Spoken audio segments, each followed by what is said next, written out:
Tremendous. Our next speaker is the founder and president of the Lepanto Institute, longtime pro-life activist, and former director of American Life League's Defend the Faith project. He has spearheaded reform of the grant-making practices of the Catholic Campaign for Human Development, which you should not give any money to, and Catholic Relief Services, which you should not give any money to. And he's been doing that for a decade. Matter of fact, I first met Michael Hichborn during that whole process, trying to uncover the injustice of the Catholic social justice movement. He's a member of the John Paul II Academy for Human Life and the Family, and I like to call him my good friend. Ladies and gentlemen, Michael Hichborn.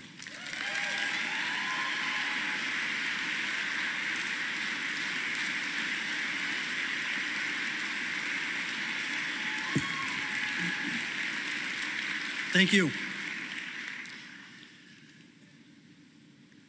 We've heard the testimony of one of the most egregious abuses in the history of the Catholic Church.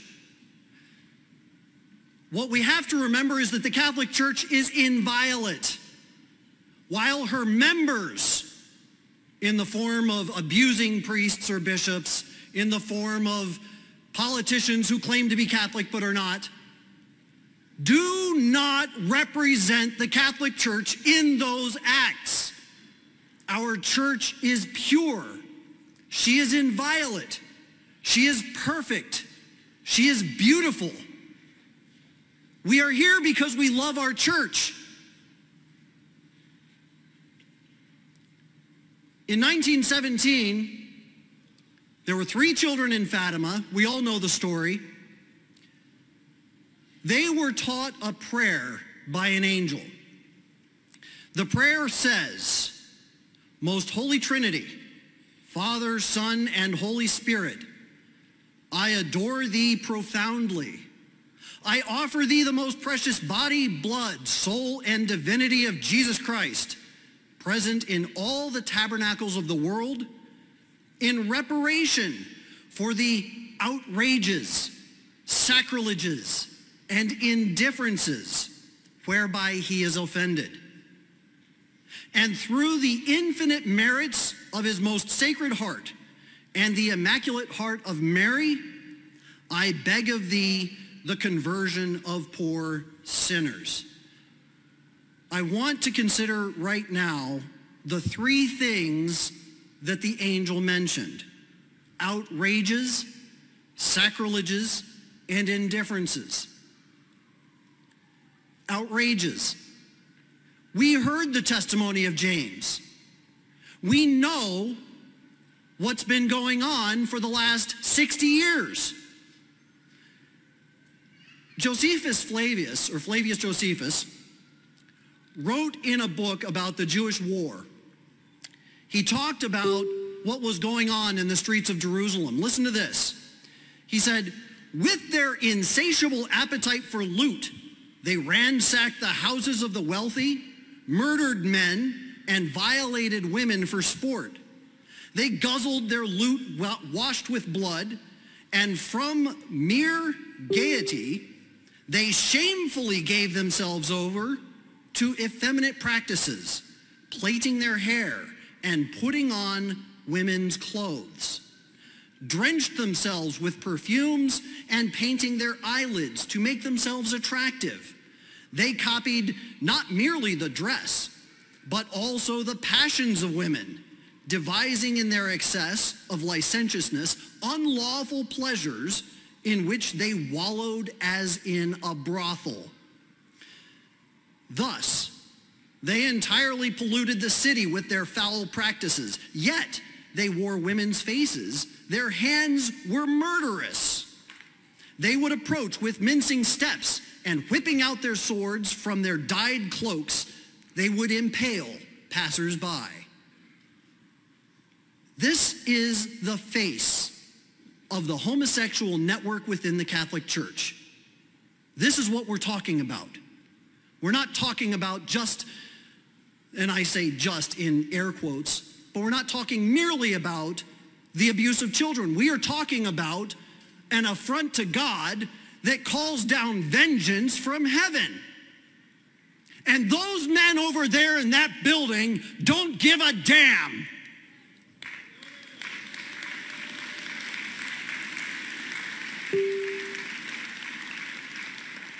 In 2013, there was a Monsignor, or there was a man who gave a testimony in the state legislature of New York. He gave his testimony of abuse at the hands of a Monsignor, Monsignor Pernicone. Monsignor Pernicone served in the Archdiocese of New York under Cardinal Spellman. Cardinal Spellman was well known as a homosexual. Monsignor Pernicone would take boys from the Guardian Society of the Catholic Home Bureaucracy, or Division of Catholic Charities. He took those boys and he supplied them to mafia sex rings in New York. Those boys were raped, they were sodomized, and they were murdered. This man survived while he lay next to the body of an 8-year-old boy who was murdered by these men. These are the outrages that our Lord and Our Lady are so offended by. Priests involved in sex trafficking, not just in New York. We know about sex traffickers in Pennsylvania. The Pennsylvania grand jury report told of 300 priests who had abused over 1,000 children. And that involved a sex trafficking ring. We know about so many different abuses that have taken place. We know about murders. There was a priest in New Jersey. His name was Father Joe Marino. Father Joe was investigating on his own the homosexual network in Buffalo, New York. He was aware of a pipeline that was bringing in homosexuals from South America into the Buffalo diocese. And he was tracking what these homosexuals were doing. And he was getting ready to blow the whistle. And the next thing that we know, he is found dead in his house, an apparent suicide, gunshot wound to the back of the head. This is impossible because his right arm was so badly nerve damaged, he didn't have the strength to pull a trigger with his right hand. There were 2 bullet wounds to the back of the head. Only one was reported initially. Those 2 bullet wounds from a revolver, which would have required 2 full trigger pulls, could not have been done. It was ruled a suicide. It was ruled a suicide by the district attorney, and it was confirmed by the coroner. This is impossible to have been done if the state was not in bed with what the archdiocese was doing. So we are not just talking about priests and bishops that are involved. We're talking about men in politics that are involved. Pecoroni, in the testimony, this man said that the pedophile ring that he exposed in New York included priests and or seminarians, doctors, police, and others. Father Joe Marino's murder couldn't have been done without the complicity of the district attorney and the coroner. We're talking about mob violence. We're talking about mafia being involved. We're talking about priests being involved. We're talking about filth that has flooded our entire church. This is an outrage. This is an outrage that offends our Lord and Our Lady. So we have outrages. We have sacrileges. I want you to consider for a moment what happens when you have 300 priests, and those are only the ones that are identified in Pennsylvania. 300 priests over a period of about 70 years that are involved in homosexual activity, that are abusing children. Every single mass that they say, while that sin remains unrepentant, is a sacrilege. Every single one. Every homosexual couple that is coming up for the sacrament of confession or for communion is a sacrilege. Every single confession that they make where they are not truly repentant of their sin and have no firm purpose of amendment is a sacrilege. The sacrileges are incalculable. There's no way we can wrap our head around this. And how many times have we heard from our bishops that they apologize? I'm sorry. My heart goes out to the victims. What about our Lord? He's a victim. He's the victim. What about Our Lady? We just prayed 5 decades of the sorrowful mysteries, and every single one of these beads is a drop of blood. It is a drop of blood. And where did that start? It started with Judas. Judas Iscariot sold our Lord for 30 pieces of silver. How much are they getting when they give him to politicians?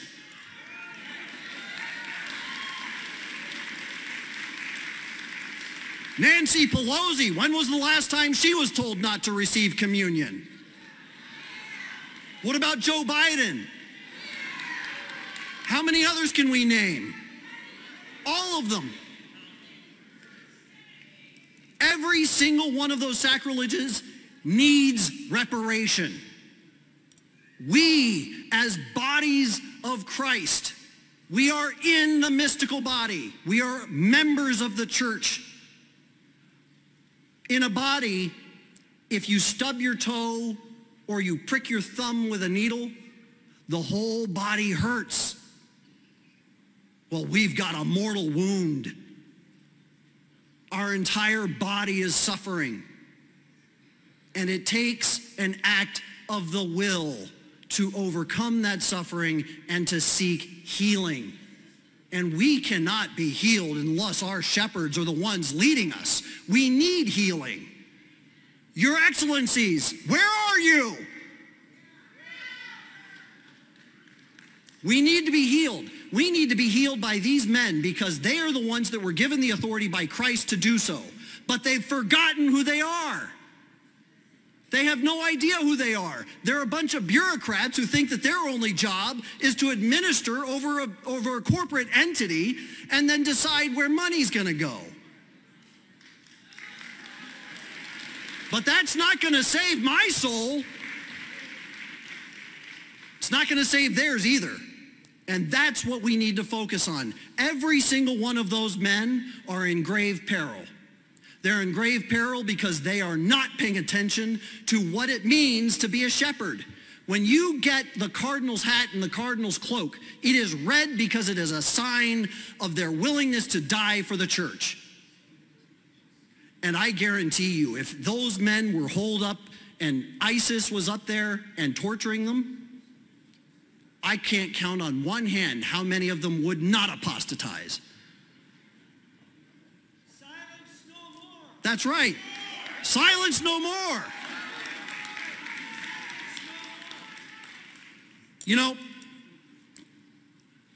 I think about the sacrileges, the offenses, and now the indifferences. The indifferences are probably the worst because they're the ones who stand and they witness the horror that is taking place and they walk by. They just walk by. There was a priest that I spoke with. He's a moral theologian. And I was telling him that one of the things that offended me about Catholic relief services was that they don't evangelize. They don't make it a part of their mission. And he told me, though they evangelize, they just don't proselytize. And as an example, he said to me that when he went to India, he went to one of Mother Teresa's hospitals. And while he was in that hospital, he walked in and he said those people, they were so yearning for comfort, and they were in there and they would take so much comfort just in seeing a priest walk in the room. He said they weren't Catholic, they weren't even Christian, but they took comfort in the fact that a priest walked in the room. And he said, and so I walked into the room and I sat down next to a man who was dying and I held his hand and I comforted him. And I said, Father, what did you do to save his soul? He said, well, I held his hand. And I said, so you let one of God's souls slip by without baptism into eternity? And he looked at me and he didn't seem to understand what I was saying. I said, Father, think of it this way. What you did was like holding a banquet and eating a full meal while a starving man dies on the floor. That's what you did. That's indifference. And it's rampant. This prayer that Our Lady gave us, or not Our Lady, but the angel gave the 3 children at Fatima, to make reparation for the outrages, sacrileges, and indifferences, is a prayer that we need to adopt and make our own every day. And we need to be making reparation for those men. Because if they don't make reparation for themselves, they will go to hell. And if we don't make reparation for them, we're on the same path. It is up to us to win the graces necessary so that those bishops can have the strength and the fortitude and the graces necessary to do what they have to do. It's our obligation to feed our sheep, to feed our bishops. But they have to also stop consuming the sheep in the field too.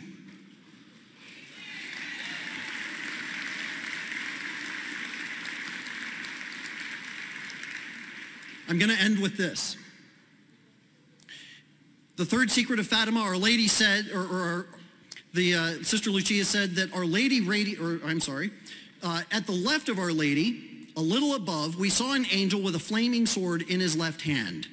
Flashing out, it gave flames that looked as though they would set the world on fire. But they died out in contact with the splendor of Our Lady, radiating towards him from her right. Pointing to the earth with his right hand, the angel cried in a loud voice, penance, penance, penance. Fatima is about now. We are going through what Our Lady was trying to tell us was going on even then. And this is the end result. We have to make penance. We have to make acts of reparation, because if we don't, we will surely join them on the same path. God love you.